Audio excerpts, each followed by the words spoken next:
नमस्कार साथियों, छात्र छात्राओं। आप लोग जो देखे थे वीडियो 3, वास्तविक संख्या का वीडियो 3 देखा गया था। तो वीडियो 3 में आप बनाने का प्रयास कीजिएगा, आपसे बन जाएगा। ठीक है। अब यहाँ पर हम लोग क्या देखेंगे कि जो आपका जैसे कि मान लीजिए कि 1.3 के लिए इसमें बोलेगा कि यहाँ से क्वेश्चन हरदम पूछता है 1.3 जो बोल रहे हैं 1.3, तो 1.3 के लिए यहाँ से प्रश्न हरदम बनता है। अब प्रश्न की क्या कमियाँ क्या खामियाँ हैं इस चीज़ को देखेंगे। तो देखिए बताते हैं, जैसे कि इसमें देगा क्या कि क्या ये परिमेय संख्या है, क्या ये अपरिमेय संख्या। यहाँ पर बस ये पूछेगा कि √5 एक परिमेय संख्या है सिद्ध कीजिए, सॉरी अपरिमेय संख्या है सिद्ध कीजिए। तो √5 जैसे हो गया, √7 हो गया, √8 हो गया, वैसी मतलब संख्या के बारे में बोलेगा जो संख्या क्या हो ऑलरेडी अपरिमेय हो। यानी कि क्या ये अपरिमेय संख्या है, अपरिमेय संख्या है, कहेगा सिद्ध करने के लिए सिद्ध करें। हम तो जानते हैं कि हाँ भाई अपरिमेय संख्या है, लेकिन ऐसे ऐसे प्रश्न को कैसे बनाएंगे इस चीज़ को बता रहे हैं। एक ही पैटर्न से सारा बनता है, ठीक है। तो इसमें सीधा सीधी बात है कि हम इसको ज़बरदस्ती मान लेंगे।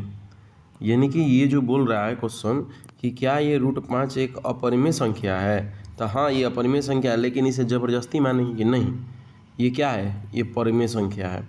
तो ज़बरदस्ती मान के लिखेंगे तो आप समझिएगा, क्योंकि लिखित मेरा क्लियरली नहीं जा पाएगा, इसलिए तो हम मानेंगे। यहाँ एक लाइन लिखेंगे, माना कि √5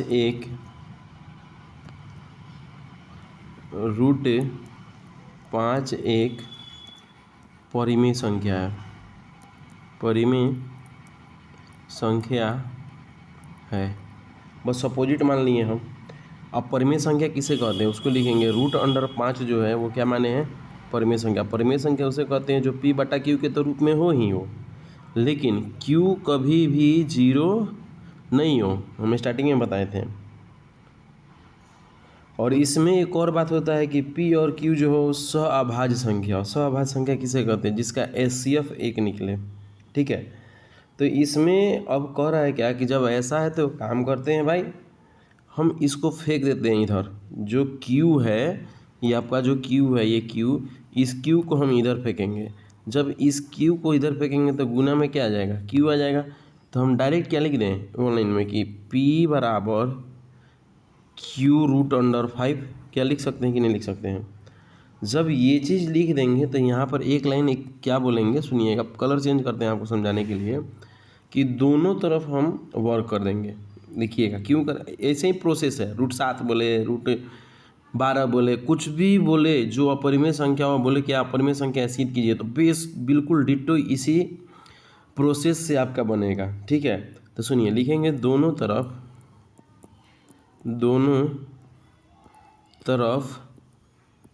वर्ग करने पर,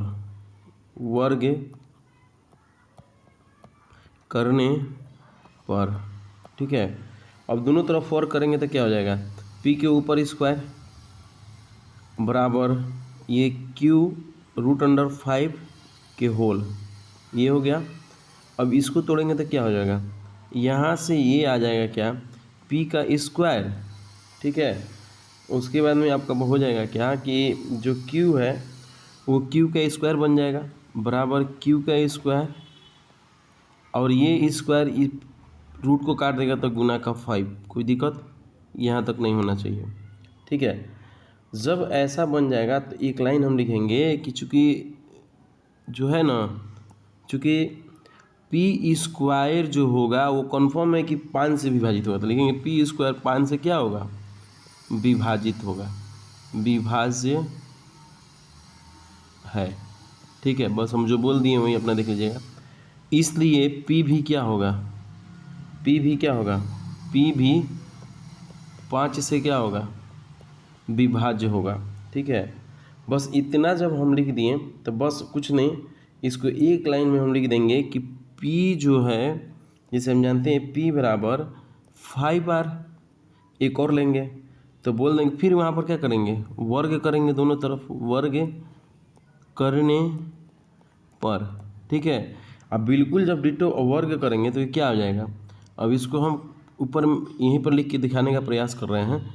जब वर्ग करेंगे तो क्या हो जाएगा, ऐसे आ जाएगा पी स्क्वायर बराबर 5 का स्क्वायर यानी 25, ठीक है, और आर स्क्वायर। कोई दिक्कत, इतना आ गया। तो बोल देंगे एक लाइन हम क्या बोलेंगे कि यहाँ पर सीधा सीधी बात है, जो पी स्क्वायर का मान हम निकाले हैं उसको डाल देंगे। तो एक लाइन लिखेंगे क्या कि इसको हम ऊपर लेकर चलते हैं आपको समझाने के लिए यहाँ पर, अर्थात पी स्क्वायर का मान रखने पर,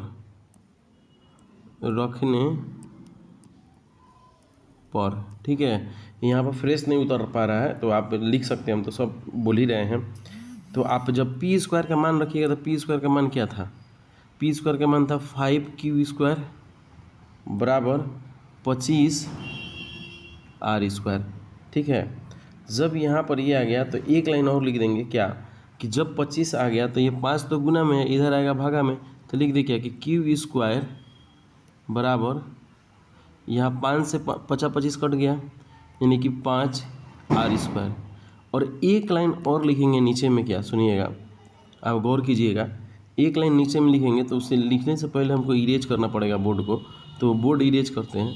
आप देखिए सबसे बड़ी चीज़ है ना कि हमारा जो है वो परफेक्ट लिखित नहीं हो पा रहा है इस पर, क्योंकि यह मेरा कोई ये स्मार्ट बोर्ड नहीं है, और कोशिश करते हैं कि आपको समझा सके, बस आप एग्ज़ाम में बेहतरीन कर सके।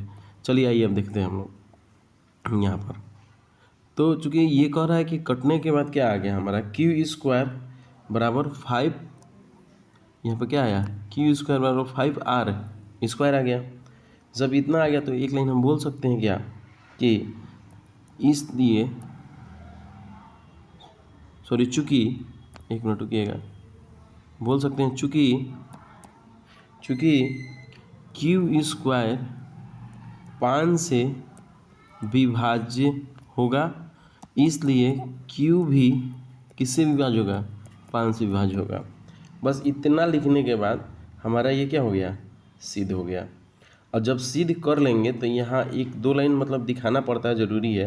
कैसे दिखाएंगे कि यहाँ लिखेंगे कि हम बोल देते हैं, आप लोग लिख लीजिएगा कि चूँकि ये बोलेंगे कि p व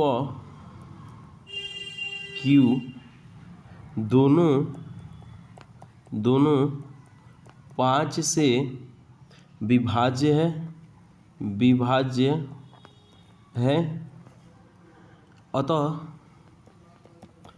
HCF PQ का, P और Q का नहीं होगा बराबर 1 के, ठीक है। यहाँ और लिखेंगे, एक मिनट रुकिएगा,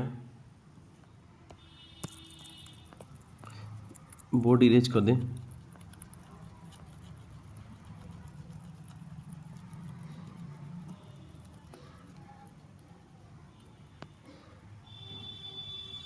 यहाँ एक लाइन लिखेंगे क्या, अतः, सॉरी, यहाँ एक लाइन लिखेंगे अतः हमारी अवधारणा, यानी कि जो मान है, जो माना गया है, अवधारणा विरोधाभास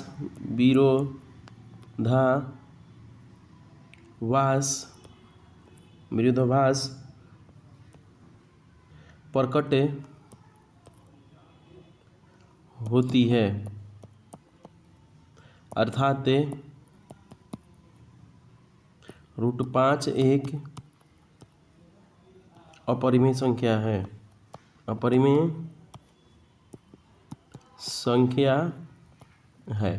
हमारे ख्याल से वीडियो समझ में आया होगा। इसी हिसाब से आपको और भी दिया है बनाने के लिए। और VVI मोस्ट इम्पोर्टेंट, IP अर्थात इम्पोर्टेंट, एक सवाल यहाँ से 3 नंबर का पूछेगा।